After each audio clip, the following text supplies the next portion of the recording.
Good day mga ka-sports natin dyan. Alas Pilipinas, tunaw. Pagdating sa Team Kazakhstan, hindi nga nakaporma ang Alas Pilipinas. Saan sila nagkulang at bakit ganun na lamang sila mabilisan pinatiklop ng Kazakhstan at hindi man lang sila nanalo kahit ng isang set. Yun ang ating pag-uusapan.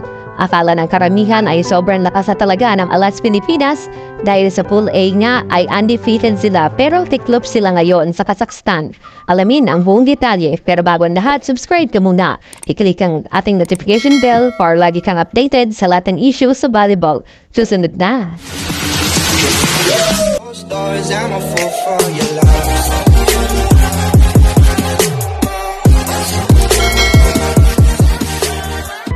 Team Kazakhstan hindi nagpakabog sa Team Philippines kahit sa Pool A ay undefeated na ang Alas Pilipinas. Pero pagdating nga dito ngayon sa semifinals ay mukha talagang isa sila sa mga pinakamahina na team.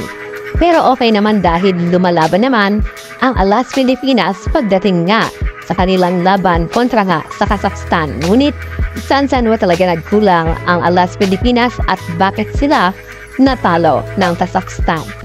Una sa mga naging dahilan kung bakit natalo ang Alas Pilipinas. Marami naman mga magagaling na players ngunit hindi ito masyado pinapasok ni Coach Sosa de Brito. Mukha talaga kasing kumpiyansa siya sa kanyang first six line-up. At hindi naman talaga nabago ang play. Dapat talaga kinakailangan na mag-shuffle siya ng kanyang mga players. Pero syempre, according nga kay Jonas Abete, wala yan sa coach. Nasa mga players yan. At eto na nga ang nangyari sa Alas Pilipinas.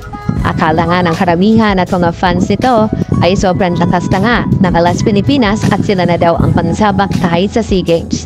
Pero eto nga, sa isang Kazakhstan lamang ay hindi nga sila pinaporma. Wala pa din China, Thailand, Japan, South Korea. How much more kung nariyan nga ang mga powerhouse pagdating sa larangan sa volleyball. Saan pupulutin ang Alas Pilipinas? Ito nga ang kinakailangan talaga na matagal pa ang kompetisyon. Kinakailangan ay meron talaga tayong mga players na nagtitraining para nga sa national team at huwag nang ugaliin yung hugot-hugot lamang at sakalang isasabak natin kung kailan na nga ay wala naman sa oras pa. Halos one week lamang ang kanilang naging pagsasamahan dahil sa iba't ibang team nga lang sila kinugot.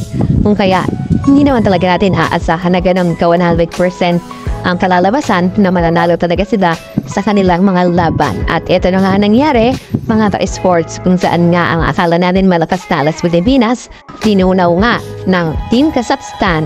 Ano ang masasabi niyo sa pagkatalo ng Alas Pilipinas? Comment naman kayo sa baba.